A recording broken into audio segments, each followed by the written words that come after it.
that funny? Yeah. He was like, Ooh. from your message, the names all Okay, recording. You're so addicted. Okay. All right, thank you. It's recording.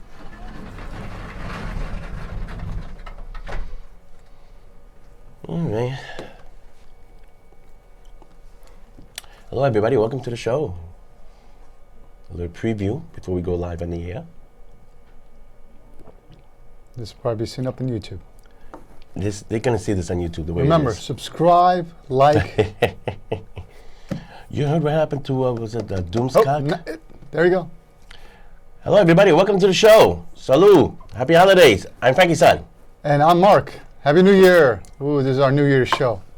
Last show before New Year's. Yeah, so what happened basically was we had a little technical faux pas, no theme song, no title, boom, right into the show. So, as a matter of fact, this afternoon, I started posting a lot of things for Instagram. Instagram is really going to be exploding because we have one more show in the beginning of the new year, then we're both going to take a break, okay? And then what's going to happen after that, we're going to have like the best of, repeats. This is going to be one of them, okay? The next show will be in July, it's going to be January, where we're going to be reviewing the Golden Globes Awards. It's the same weekend, and Oscar predictions, okay? Not much on that. Actually, we're just going to review what's happening with the box office for the rights of Skywalker, and it's doing pretty good. It's crossing the $600 million mark. By New Year's, it'll be $800 million, so it's doing good at the box office. I just wanted to show you that one thing over here. I don't know, because our engineer walked away. So recently I posted a couple things on Instagram, and I don't think I can get to it, fortunately. No, it doesn't look that way. Oh, well. But anyway, I posted a couple things. I found an LP, a picture disc of Return of the Jedi. And also I found the story of Star Wars, the first movie, The New Hope, or the original trilogy, should I say. And it's an action LP album with a booklet inside. I posted those things on Instagram because when we're taking a break, I'm going to post a lot of memorabilia I got at home. I'm moving some things around at home. And I'm finding these old boxes, and I'm finding all this old stuff from the 80s. So to Disney calling us toxic troll fans, hello, we're the ones supporting Star Wars over here, and you diss us? Okay, and that's why fans are dissing you back. I wish Disney would get to know that. Anyway, so I got Instagram, got a bunch of pictures posting over there, and there's going to be a lot of memorabilia, plus T-shirts and rock and roll things. I actually got an autograph album of Ozzy Osbourne, the first album with Randy Rhoads, the guitar player. Remember him? Yep. So I'm going to be presenting a lot of that stuff on Instagram. That's going to be our home from home. We'll be taking a break while we're doing repeats on YouTube. Anyway, I'm going to be putting links on that. If you go to the last 3-4 shows, which finally got posted, there's links to Pinterest, Instagram, and a whole bunch of other stuff. Anyway, just before we went on, I mentioned that YouTube has been pulling a lot of subscribers off to certain channels.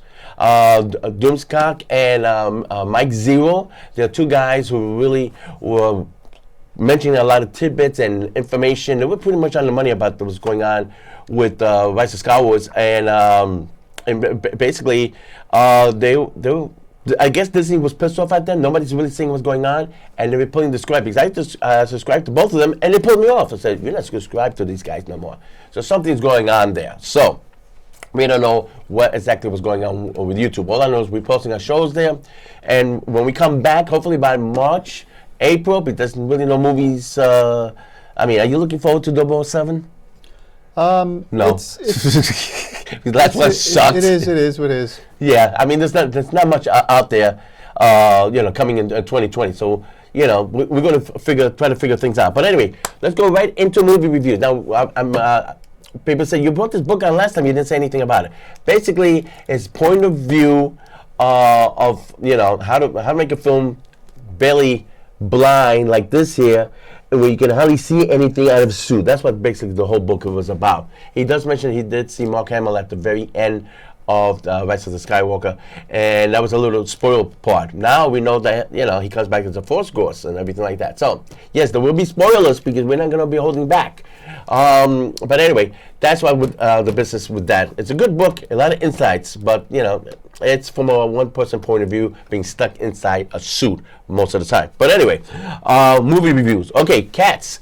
people saying, okay, Rise of the Skywalker is kind of like bombing. It's not doing as good as the previous movies. Okay, the picture cost $300 million. It's going to cross the $1 billion mark. It's still successful in that respect, but Yeah, you know. and I said that, remember? Yeah, but some people. You asked me if it was going to bomb, and I said, it's going to do well. All they have to do is make a film and put a lot of fan service on it. And some people don't know what fan service is, and it's easy enough to read it.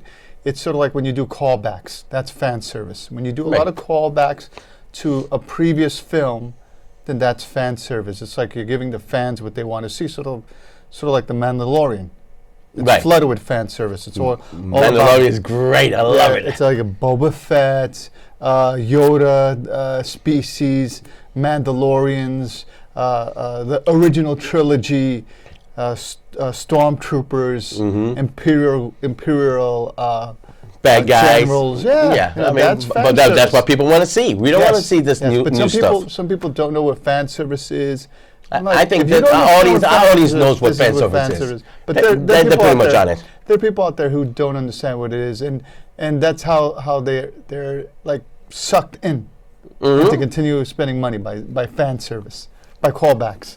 Yeah, I'm not writing anything new. I'm just going to revert to what I did before. Well, what the hell's Force Awakens? A remake of A New Hope. What's Last Jedi? And I said that. A big trash of Empire. And what's this one? This one is a Return of the I was one of the Return of the Jedi, for crying out loud. I was one of the first people out there as a reviewer that said A New Hope is not. A Force Awakens is nothing but a repeat of A New Hope, and I got so much flack from it. Oh, shut up! You don't know what you're talking about. Yeah, you got a lot of crap for that one. And I said, did you watch A New Hope? And they go, oh, I watch old movies. Yeah. Then shut up. Mm-hmm. You see, I mean, the ending of Skywalker basically was it's the same thing. You know, they go up against the Emperor again. Oh, big deal. But anyway. Why don't we build up to that? Yeah, okay. we're gonna get to that. Okay. Continue. We are a movie show, so real quick. Move it. Okay. Let's go. Okay, so people are saying, it's not making enough money, Rise of Skywalker. Oh, yeah?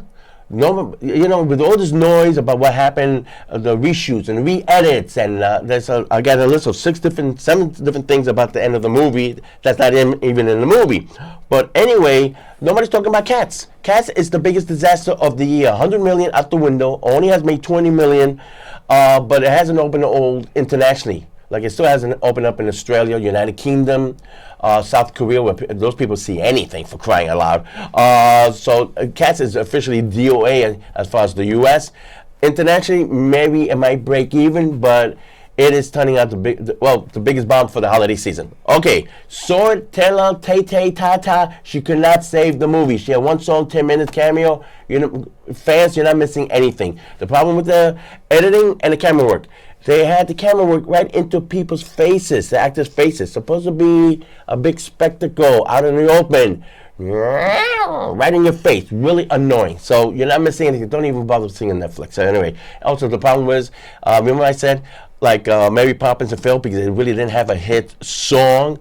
The Greatest Showman had a hit soundtrack. A lot of those songs people liked, even got nominated. Cats is a soundtrack of that's over 20 years old from Broadway. Had that one single, Memory, which is about 25 years old. Okay, that does not help a soundtrack. Okay, really dated. They screwed up all around. Okay, next one, IP Man or Ip Man with Donnie Yen. Of course, he was in this one over here. Chinese dude, I am blind. Are you kidding me? Remember that line? Anyway, not as good as the other one. This is the fourth one. This is the last one. He retires. He fights this bigotry guy from the Marines. Kicks ass. That's it. Okay? Kind of disappointing. But if you're Ip Man, you're a fan of the series, definitely recommend it. But he does retire at the end of this movie. Underground. 6 Underground. Ryan Reynolds. Think of Deadpool. Think of Suicide Squad. Him and a bunch of guys blow shit up. That's what the whole movie's about. Car crashes, car chase scenes, macho explosions. Anytime the plot slows down, hey, let's blow something up. Okay, that's basically the whole movie. It is a guilty pleasure, I gotta admit. A lot of action from beginning to end. The plot, don't think about it. Check your brain at the door. A doorknob has a big IQ in this movie. I mean, this is why I went to Netflix. But it's guilty fun. A lot of action, I gotta admit. They blow a lot of shit up. Check it out for that reason. New Year's, you're hungover. Put on the movie, you'll be okay. Now, my recommendation, last one. And this is why Disney Plus succeeds. A great original movie, Togo with Willem Dafoe. You seen the commercials. Ruff, ruff, doggies, come on, sled, bobsled, come on, we got to race. What it is about happened in back in the 20s, real life, and they need to sue him. The kids are dying in the village. Willem Dafoe and his dogs to go bobsledding across country to try to meet this train to get to Sim and back again with the Sim. You people might know this movie, Balto, B-A-L-T-O. It was released in the 1990s, and everybody thinks Balto was the lead dog of the sled ride. Okay, wrong. What happened was Togo was the leading dog, very smart dog, very intelligent, and he knew the landscape and everything like that. But basically, when they did the trip coming back, he got sick, and some reporter came out to take pictures. We need a dog. How about this one? What's the name? Balto. Good enough. They took a picture, and now they made a statue, which is out in Central Park. And history-wise, completely wrong. Togo was the actual dog that did it. Get handkerchiefs, because it's a great movie. Nobody dies. No doggy dies. I'm a big animal fan. 4 out of 5, but it does have a sad ending because, well, he gets old. Hey, and he dies. Boom. That's the spoiler. Be prepared. But 4 out of 5, and that's why Disney Plus succeeds, because original material like this. It's Togo. If you don't have Disney Plus, besides Mandalorian, this is a good movie and a good reason why I back up Disney Plus. Okay, Mandalorian, Rebels. This is one, I brought this out for one main reason. Season 4, Episode 1, two-parter, Mandalorians. And I talked about the whole his tribe of the Mandalorian, where he came from, whatever, his whole tribe, and explains in a two-part episode. This is the disc to see where that whole history of Mandalorian. Yes, there is a lot of jabs, and Skywalker said, they're flying now? Everybody flies in this friggin' episode, including the sand troopers or whatever they want to call them. So Sand people? No, not sand people. Remember they call them stormtroopers, and Rise of Skywalker they call them sand troopers. Okay. Yeah. Well, anyway, but they got troopers over here flying also. So the guy who did this, forget his name. My apology. He does with John Favreau. What's his name again? David Filoni, I believe his name. Anyway, he's interviewed in this a lot of bonus features, and he's the one who did Rebels. He's the one who did Mandalorian. Everything ties up together. And John Favreau, hopefully, when Kathleen Kennedy decides to retire, spend more time with the family, as they always say when you're being booted out of a job. Hopefully, John Favreau will take over, or Dave Filoni. They're doing this here. So I definitely recommend this. Season 4, Episode 1, Rise of the Mandalorians. I forget the title. But anyway, it's a two-parter. Definitely check this out. It's on Disney Stream if you got Disney Stream. If you got download it. Of course, because you watch Mandalorian. And a little tidbit, John Favreau on Twitter, he put a picture of, remember Jabba the Hutt Palace? Those big bully pig guards, big green fat things, right? They look like pigs with the horns. Anyway, John Favreau posted a picture of one of those guards. That's going to be in the second season. And if you saw the last episode of Mandalorian, okay, slight spoiler, we're going to see more Yoda. No? Excuse me. They call him the child. Fans call him Baby Yoda. We're going to be seeing more of Yoda's tribe in the second season. And that is a spoiler. But anyway, now let's go back into Disney. Anyway, I just wanted to mention Skywalker. I give it a 3 out of 5. Better than Last Jedi. One more tidbit. This is hysterical. Okay, Lego, a movie that pokes fun. Just think of Spaceballs. I never realized how funny this is. This is Lego Star Wars, all from Yoda's. Who knew Yoda had a sense of humor? Definitely recommend that. And Rogue One. So I'm done with my review, 3 to 5. I like the picture. I don't like the ending. I don't like Palpatine coming back. Simple as that. A lot of action, a lot of shit that blows up. Fine with me. I never liked the story, and I'm sick of the Skywalker. That's why I like Mandalorian. A long, long time ago, in a galaxy far away, can we explore this galaxy for crying out loud? Thank you. Enough of the soap opera with Skywalker.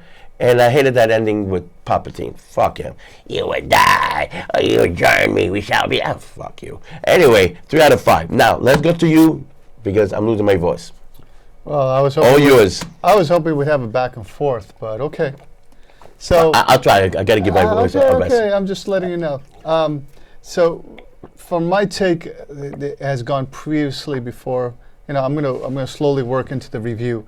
As we were saying with Rogue One, I think what we were saying before, as my top, 3 films, I think it would have to be New Hope, Empire Strikes Back, then Rogue One.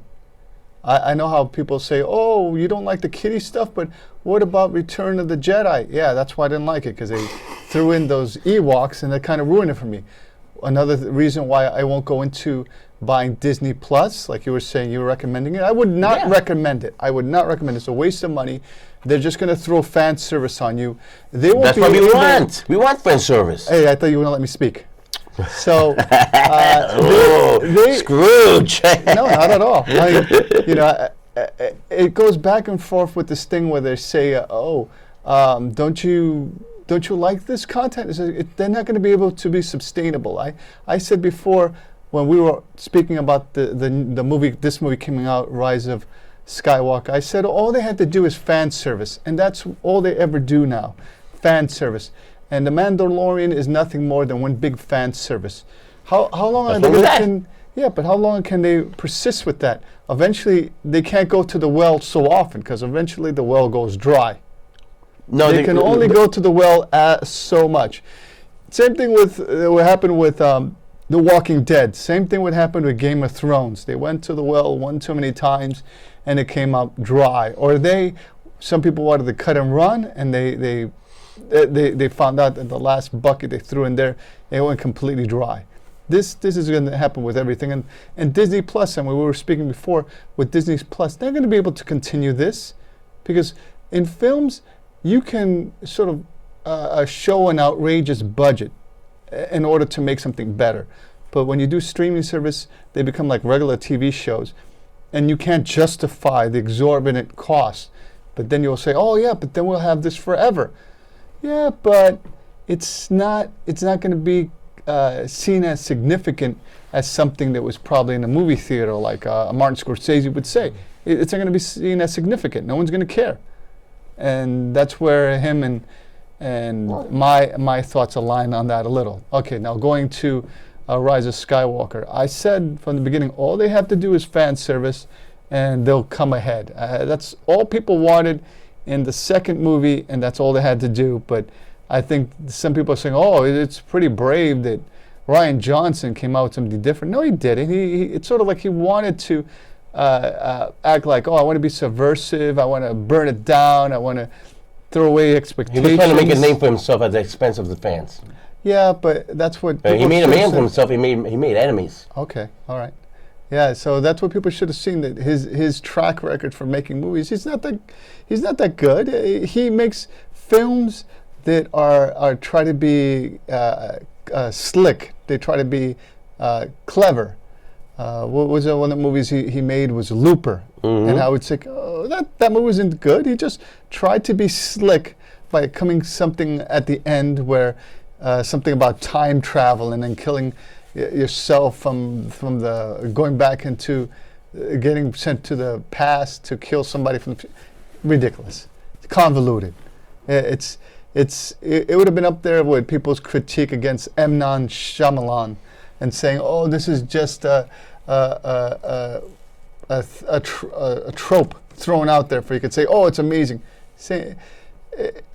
They should have known what they were getting when they hired this guy. It looked like he had no interest in it, and I think he was trying to do like his Empire Strikes Back. Well, I don't think it was successful. Well, also he had Kathleen Kennedy's back. I want to do something different. She says, "Oh yeah, go ahead, try it." She's like, "Oh, it's not going to cost me my job. I don't care." Yeah, she probably thought that way. Now, here's a good example because he was promised a trilogy. Rian Johnson, he was promised a trilogy by Kathleen Kennedy. Now, there's something going on the internet. And I'm not going to get into specifics about this, as far as what's happening with Kathleen Kennedy. I know there's a lot of hatred out there. All I can say is, because she's a female, they can't touch her. Her contract runs out about 2020 or 2021. Oof. But it's something. So she didn't have a contract where she does nothing and she'll be sitting for 2 years after the trilogies are all gone? One of the business magazines, Business Week or Forbes, they somebody said, this is a rumor, okay, just a rumor, that Bob Iger himself, the president of Walt Disney, said, listen, whatever project she's working out, pull it out of her hands. We don't want her to be touching any of this stuff. So they're going to kind of like leave her alone, and other people are going to start infiltrating. So whenever you hear about these things on YouTube, let me tell you, I worked in business and Wall Street in 30 years. What's going on? They're going to slightly, you take care of some cartoon on Disney, concentrate on that, and we're going to rewrap Star Wars and rejuvenate the whole franchise. They're coming up the rumor that Keanu Reeves is going to be number 4. In Star Wars? Yep, that's a rumor for a new trilogy. Goodness. Yeah, if Keanu Reeves is smart, he should stay away from it because it's just going to continue to be fan service. No, you know what's going to happen? Because the thing is, this last film, they didn't want to take any risks, and they just did what I sort of knew that they were going to do. Let's not take any risks. Let's just do fan service. And it sort of seemed, this is the critique I have. My biggest critique about this movie, it's like it seems so Disney. And you say, what do you mean it seems so Disney? I don't see the Disney in it. All right, so getting into the review, the reason why it's so Disney is because I remember growing up, I saw on television, they had sort of like a live action recording of Peter Pan. I'm not sure if you ever saw one of those live action recordings of Peter Pan on Broadway. Yeah, the one with Sandy Duncan.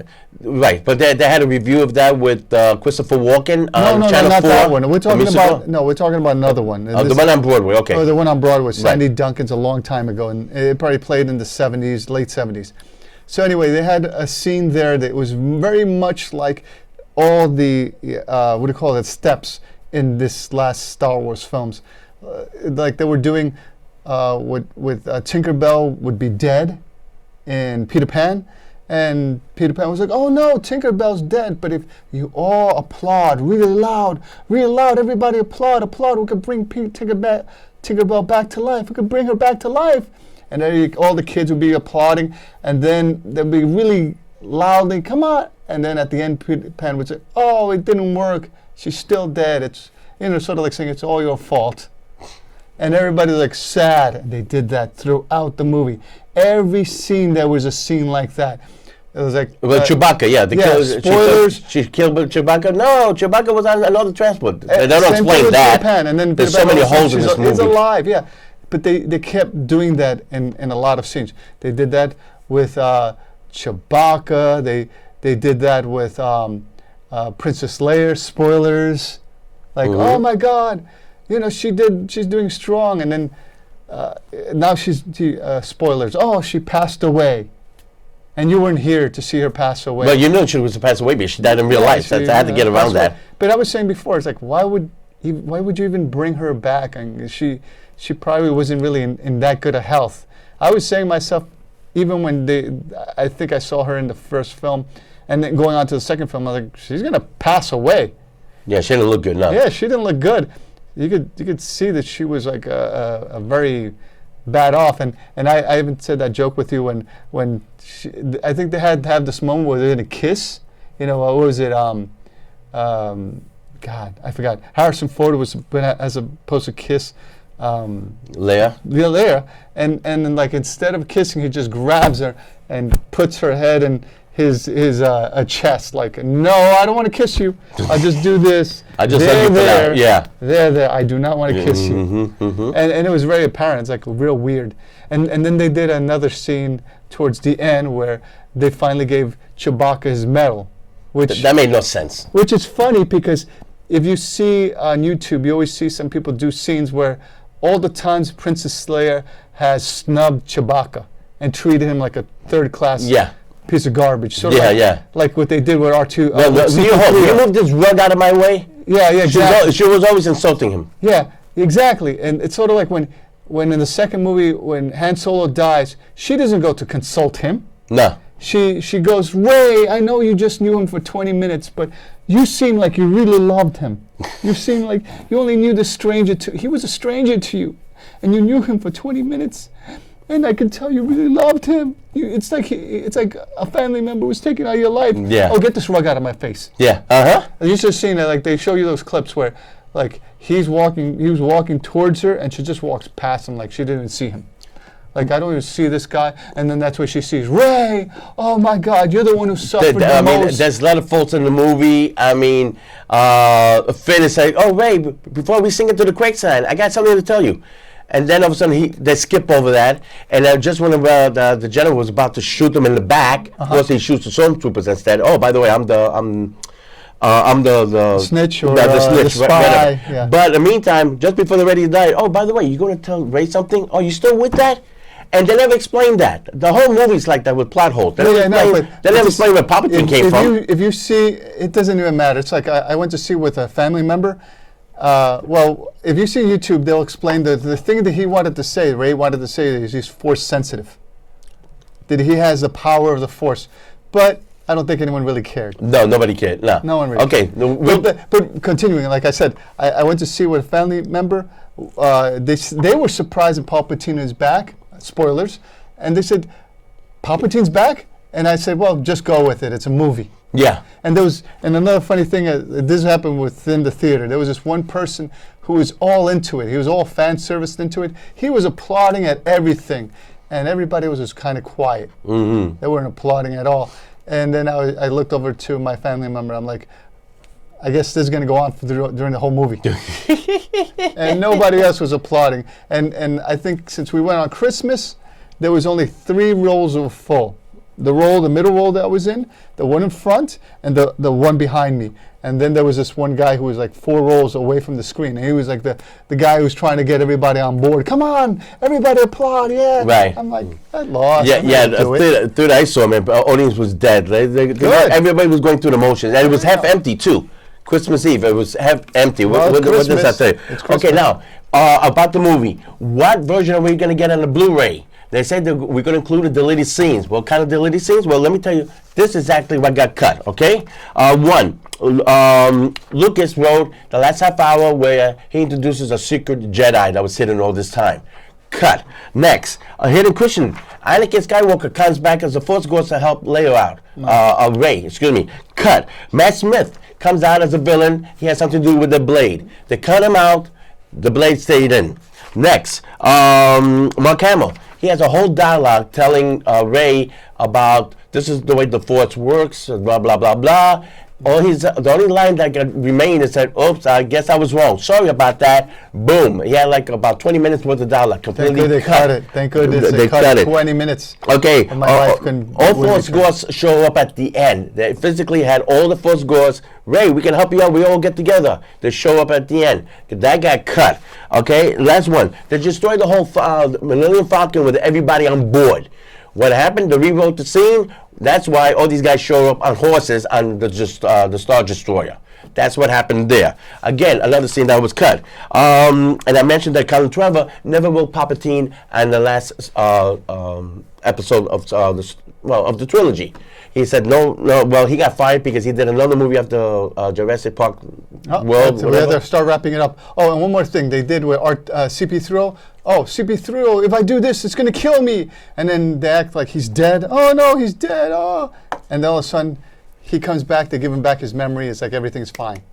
Yeah, okay. So it's a lot of false deaths. A lot of plot holes, and we don't have time to do it. Who cares about the plot holes? Who cares? I was there for the action. Yeah, and that was good enough. If you like it, you like it. That's it. I'm not going to give it any stars. If you're into this kind of fan service, if you loved Endgame, you're gonna love this. Well, it's better than The Last Jedi. That's all I can say.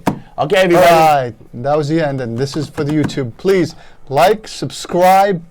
Let's get those numbers up. Check out my Instagram account. This video is going to be put up hopefully by tonight. Check out Instagram, and you'll see. You're going to start seeing a lot of memorabilia. I got a picture of this, and I got an album already. Remember album LP? Remember that? Anyway, from Star Wars. I already posted that this afternoon. That's going to be the start of things for Instagram. A lot of things I'm going to be posting practically every day, including all original music. But anyway, we have one more show in 2 weeks, and we'll see you then. Thanks everybody for tuning in. Thanks for watching.